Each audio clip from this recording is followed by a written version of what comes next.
Hello students. Success point में आज हमारा टॉपिक है प्रोनाउन। प्रोनाउन से संबंधित हमने पिछले वीडियोस में भी इसके डिवाइडेशंस और कुछ प्रोनाउंस की चर्चा कर ली थी। आज हम इनमें से अन्य जो प्रोनाउन रह गए थे उनके बारे में चर्चा करेंगे। देखिए, प्रोनाउन का अर्थ हमने आपको पिछले वीडियो में समझा दिया था और मुख्यतः पर्सनल प्रोनाउन और आपके पजेसिव प्रोनाउन के बारे में हमने पहले ही चर्चा कर ली थी। तो आज हम इन प्रोनाउंस की एक एक करके व्याख्या करेंगे, किस तरीके से इनके यूजेज हैं। सबसे पहले हम डेमोन्स्ट्रेटिव प्रोनाउन देखेंगे।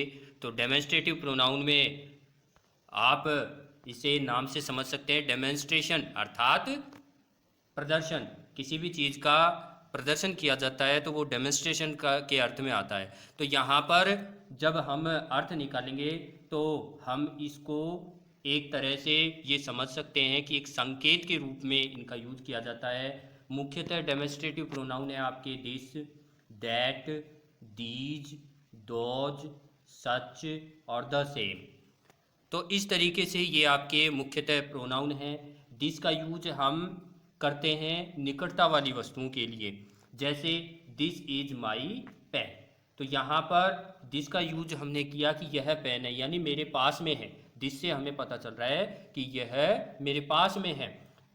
दैट का मतलब वह, और इसका दूरी बताने के लिए करते हैं, और दूसरा सिंगुलर के लिए करते हैं, जैसे दिस इज ए मार्कर। तो यहाँ पर दिस का यूज हमने किया कि यह एक मार्कर है, इसका मतलब पास में है। लेकिन यदि हम इसको दूरी के रूप में दर्शाएं तो हम कहेंगे दैट इज ए मार्कर। इसका मतलब है वो मुझसे कुछ दूरी पर स्थित है। तो वो संकेत के रूप में हम बताते हैं किस तरीके से यहाँ पर दैट का यूज होगा। तो दिस और दैट का यूज हम करते हैं सिंगुलर नाउन के लिए प्रोनाउन के रूप में, और दीज और दोज जिनका यूज हम प्लूरल के लिए करते हैं, इन दोनों में भी ज़्यादा अंतर नहीं है। सिर्फ निकटता दीज को दर्शाता है और दूरी को दोज दर्शाता है। For example, these are my pens, ये मेरे पेन है, तो यहाँ पर ये निकटता को दर्शा रहा है। लेकिन यदि हम ये कहें कि दोज आर योर बुक्स, तो वो क्या हो जाएगा, प्लूरल के लिए हम दूरी को दर्शाएंगे, दोज आर योर बुक्स। तो वहाँ पर हम दूरी को एक्सप्रेस कर देते हैं। तो दीज और दोज में आपको अंतर पता चल गया होगा। सच का यूज करते हैं हम। सच का मतलब होता है जैसा कि, अर्थात I have never met such a person. Means क्या हुआ, मैं ऐसे व्यक्ति से कभी नहीं मिला। अर्थात सच का मतलब क्या होगा, ऐसा या जैसा, अर्थात ऐसे, इस प्रकार के, ऐसे शब्दों के लिए हम सच का यूज करते हैं। द सेम का अर्थ होता है वैसा ही। Sunita has the same mobile as Manisha. Sunita के पास मनीषा जैसा ही मोबाइल है। तो वहाँ पर हम द सेम का यूज करते हैं। तो इस तरीके से ये डेमोन्स्ट्रेटिव प्रोनाउन है, इनका हम यूज समझेंगे और किस तरीके से किया जाता है। तो आपको डिफरेंस समझ में आ गया होगा। दिस और दीज निकटता के लिए, दिस का सिंगुलर के लिए, दीज का प्लूरल के लिए। दैट और दोज का यूज करते हैं हम दूरी के लिए, अर्थात दैट का मतलब हम किसी दूरी को दर्शाते हैं और सिंगुलर के लिए यूज करते हैं, और दोज का हम दूरी के लिए प्लूरल प्रोनाउन के रूप में यूज करते हैं। तो इस तरीके से हम इनका यूजेज देखेंगे। अब एग्जाम्पल से समझेंगे कि एग्जाम में कैसे आएगा, क्योंकि एग्जाम में इस तरीके के सरलीकृत क्वेश्चन नहीं आएंगे। यहाँ पर एग्जाम में आपके आएंगे कुछ इस प्रकार के प्रश्न, इनको ध्यान से हम समझेंगे। अब फर्स्ट ऑफ ऑल हम इस एग्जाम्पल से समझते हैं, the climate of Delhi is better than that of Mumbai. कि यहाँ पर देखिए क्लाइमेट ऑफ दिल्ली और दैट ऑफ मुंबई, एग्जाम में किस तरीके से क्वेश्चन देता है कि दैट को हटा दिया, दैट ऑफ की जगह आपको डायरेक्ट क्या देगा, the climate of Delhi is better than Mumbai.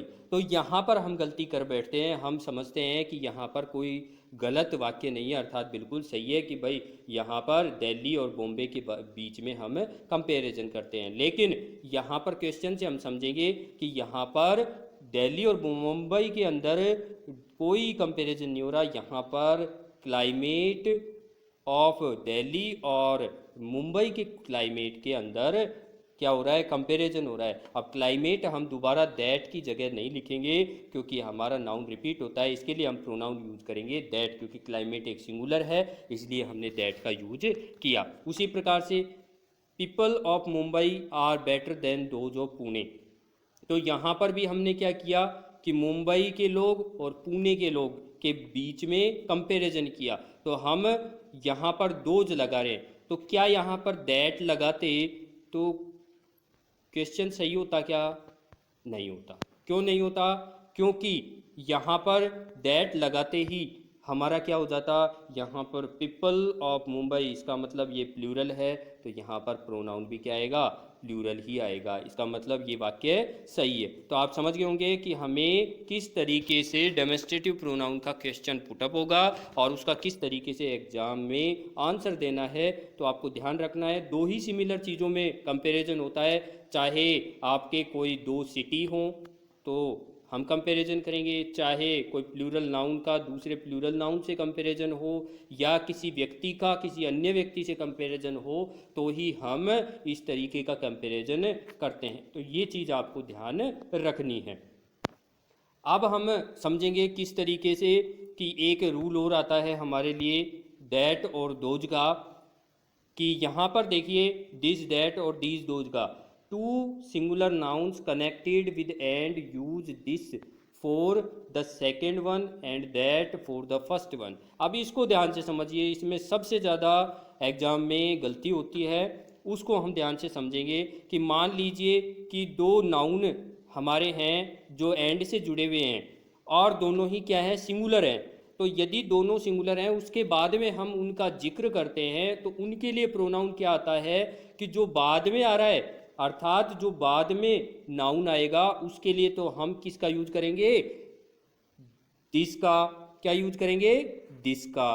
और यदि जो शुरू में आपका प्रोनाउन नाउन आ रहा है तो उसके लिए हम यूज करेंगे दैट का। ये आपको विशेष रूप से ध्यान रखना है। और यदि नाउन प्लूरल हो और उसके लिए प्रोनाउन लगाना हो तो वही बात हमारी दीज और दोज के लिए हम यूज करेंगे। क्या करेंगे, दोज और दीज के लिए यूज करेंगे। वो कैसे, for example horses and cows are both useful animals. अब यहाँ पर दो चीज़ों के जिक्र किया, हॉर्स और काउज का, दोनों ही प्लूरल नाउन है कि ये दोनों ही उपयोगी जानवर हैं। लेकिन अब आगे देखते हैं कि दीज गिव अस मिल्क। अब दीज गिव का मतलब क्या हुआ कि ये दीज किसके लिए आया, तो अब ये ध्यान रखना है दीज के अंदर दीज किसके लिए आया, हॉर्सेज के लिए आया या काउज के लिए। तो आपको ध्यान रखना है ये जो दीज है वो काउज के लिए आया, क्योंकि हमारा रूल क्या कहता है कि जब दो नाउन एंड से जुड़े हों और उनके लिए प्रोनाउन यूज करना हो तो जो बाद में नाउन आता है उसके लिए हम दीज का, और जो पहले नाउन आता है जो वाक्य के शुरुआत में होता है उसके लिए हम दोज का यूज करते हैं। किसका यूज करते हैं, दोज का यूज करते हैं। आप समझ गए होंगे कि दीज और दोज का, दीज का हमने काउज के लिए और दोज का हमने हॉर्सेज के लिए किया। उसी तरीके से यदि ये सिंगुलर होते तो दिस का हम यूज करते काऊ के लिए और यदि दैट का यूज करते हम हॉर्स के लिए। तो आपको ये विशेष रूप से ध्यान रखना है, बहुत ही इंपॉर्टेंट रूल है और कई जगह हमसे गलती हो जाती है। तो हर तरीके के कॉम्पिटिटिव एग्जाम में इस प्रकार के क्वेश्चन आते हैं। अब बात आ जाती है हमारी डिस्ट्रीब्यूटिव प्रोनाउन। तो डिस्ट्रीब्यूटिव प्रोनाउन से आपको समझना है कि डिस्ट्रीब्यूट का मतलब है किसी चीज़ को बांट देना, डिवाइड कर देना, एक दूसरे को वितरित कर देना, तो वो है डिस्ट्रीब्यूटिंग। डिस्ट्रीब्यूटिव प्रोनाउन में हमारे क्या हैं, कुछ ऐसे प्रोनाउन हैं जैसे ईच, आइदर, नाइदर, बोथ, इस तरीके से ये हमारे प्रोनाउन है। उसके अलावा नॉन, वन, एनी, ऑल, इस तरीके के हमारे प्रोनाउन हैं। तो इनके बारे में समझेंगे कि ईच का यूज होता है टू और मोर देन टू, दो या दो से अधिक के लिए। आपको ध्यान रखना है ईच का यूज कहाँ होगा, दो के लिए या दो से अधिक के लिए। आइदर का केवल दो के लिए, नाइदर का केवल दो के लिए, बोथ का ओनली फॉर टू अर्थात केवल दो के लिए। तो इनमें डिफरेंस क्या होगा, तो ध्यान रखें, इनके अर्थ को समझिए। ईच का मतलब होता है दो या दो से अधिक में से प्रत्येक या प्रति एक, तो वहाँ पर हम ईच का यूज करते हैं प्रत्येक या प्रति एक के अर्थ में। आइदर का यूज होता है ओनली फॉर टू, दो के लिए केवल मात्र। इसका मतलब क्या होता है कि जहां आइदर लग जाता है इसका मतलब दो में से कोई एक। जब हमें ये अर्थ देना हो कि दो में से कोई एक, वन आउट ऑफ टू, दो में से कोई एक, तो वहां पर आइदर का यूज करेंगे। और यदि दोनों में से कोई नहीं तो वहां पर नाइदर का यूज करेंगे। ओनली फॉर टू अर्थात दोनों में से कोई नहीं, तो वहां पर हम नाइदर का यूज करते हैं। और बोथ का यूज किया जाता है दोनों के लिए, और वो कब किया जाता है? सिर्फ पॉजिटिव सेंस में। ये आपको विशेष रूप से ध्यान रखना है कि पॉजिटिव सेंटेंस है तो ही हम बोथ का यूज करेंगे। नेगेटिव सेंटेंस में हम बोथ के स्थान पर क्या यूज करेंगे? नाइदर का यूज करेंगे। लेकिन नाइदर का जब यूज करेंगे तो वहाँ पर नोट का यूज हम नहीं करते। तो इनको हम आगे एग्जाम्पल्स के द्वारा समझेंगे किस तरीके से इनके यूज होते हैं। फिर आता है नन। नन का मतलब होता है दो से अधिक, फॉर मोर देन टू, में से कोई नहीं। नन का मतलब है दो से अधिक में से कोई नहीं। और नाइदर का मतलब होता है दो में से कोई नहीं। तो दोनों में डिफरेंस आपको देख लेना है। One for more than two अर्थात दो से अधिक में से एक। अब आइदर और वन में भी आपको डिफरेंस देख लेना है। आइदर का मतलब है केवल दो में से एक, और वन का मतलब है दो से ज़्यादा में। जैसे 10 में से एक, he is one of my friends, वह मेरा मित्रों में से कोई एक मित्र है, अर्थात कई मित्र हैं मेरे, यानी दो से ज़्यादा हैं, तो वहाँ पर वन का यूज करेंगे। एनी का यूज जब हम दो से अधिक में से कोई हो, और ये अधिकांशतया ये कहें 99% हम नेगेटिव सेंटेंस में यूज करते हैं। एनी का यूज करते हैं हम नेगेटिव सेंटेंस में, ये भी आपको विशेष रूप से ध्यान रखना है। All for more than two अर्थात दो से अधिक के लिए जब यूज करते हैं सभी के अर्थ में, ऑल का मतलब है सभी का होना, तो वहाँ पर हम ऑल का यूज करेंगे। तो यहाँ पर आप समझ गए होंगे किस तरीके से डिस्ट्रीब्यूटिव प्रोनाउन में ईच, आइदर, नाइदर, बोथ और नन, वन, एनी, ऑल। अब आपको ये भी ध्यान रखना है कि प्रोनाउन में और एडजेक्टिव में आपको कुछ समानताएं मिलेंगी कि यही आपको आगे एडजेक्टिव वाले पार्ट में पढ़ने पड़ेंगे। लेकिन दोनों में डिफरेंस क्या है हम यहीं से क्लियर करके चलें कि कभी भी एडजेक्टिव के बाद अर्थात यदि ये जो प्रोनाउन है एडजेक्टिव के रूप में यूज होते हैं तो इनके बाद कोई ना कोई नाउन अवश्य आता है। लेकिन यदि हम इनको प्रोनाउन के रूप में यूज करें तो इनके तुरंत बाद कोई भी नाउन नहीं आता है। ये आपको ध्यान रखना है। और इनको अधिकांशतया ऑफ से जोड़कर लिखते हैं, अर्थात ऑफ लगाकर हम इनका यूज करते हैं। तो ये आप समझ गए होंगे। अब हम देखते हैं इनके एग्जाम्पल्स किस तरीके से इनका यूज होगा।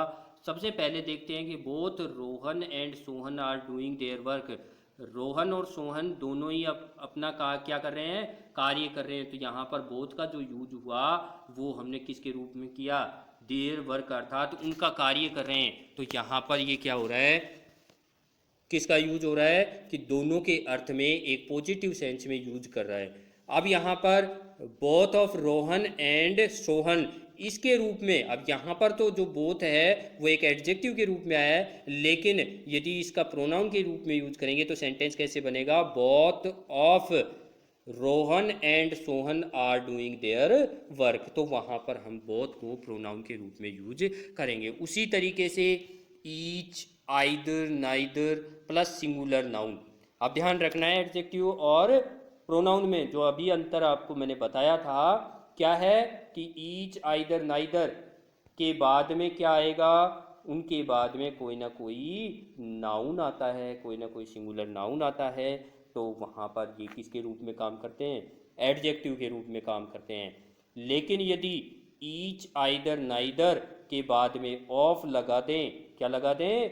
ऑफ लगा दें, तो और उसके बाद में प्लूरल नाउन का यूज करें तो वहाँ पर वो किसके रूप में काम करते हैं? प्रोनाउन के रूप में काम करते हैं। तो दोनों में डिफरेंस आपको विशेष रूप से ध्यान रखना है। और दूसरा ये कि आइदर, ईच और नाइदर के बाद क्या आता है, एडजेक्टिव के रूप में सिंगुलर नाउन, और यदि हमें प्रोनाउन के रूप में इनको यूज़ करना है तो उनके बाद में हमेशा प्लूरल नाउन आता है और बीच में ऑफ अवश्य आता है। तो वो प्रोनाउन के रूप में काम करते हैं, लेकिन इनके साथ जो वर्ब लगेगी वो क्या लगेगी, सिंगुलर ही लगेगी, चाहे वो प्लूरल आए उसके बाद नाउन या सिंगुलर आए, तो वहाँ पर हमें वर्ब का सिंगुलर का यूज करना है। जैसे each boy will join your company, यहाँ पर आर लगा लें, योर कंपनी।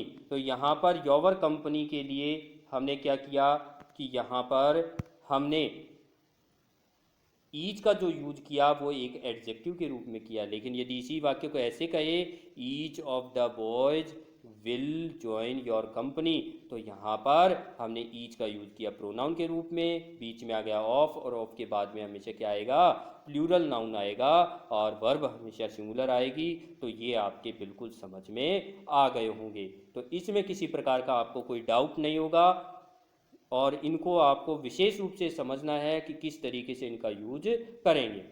तो इस तरीके से हमने आज डेमोन्स्ट्रेटिव और डिस्ट्रीब्यूटिव प्रोनाउन को पढ़ा और उनके यूज सीखे। तो आपको इनमें कोई डाउट हो तो आप कमेंट कर सकते हैं, कोई भी क्वेश्चन पूछ सकते हैं, और ध्यान से आपको समझना है, बहुत ही मेन टॉपिक है। इसको आगे के जितने भी प्रोनाउन हैं उनको हम अगली वीडियोज़ में कवर करेंगे। Thank you.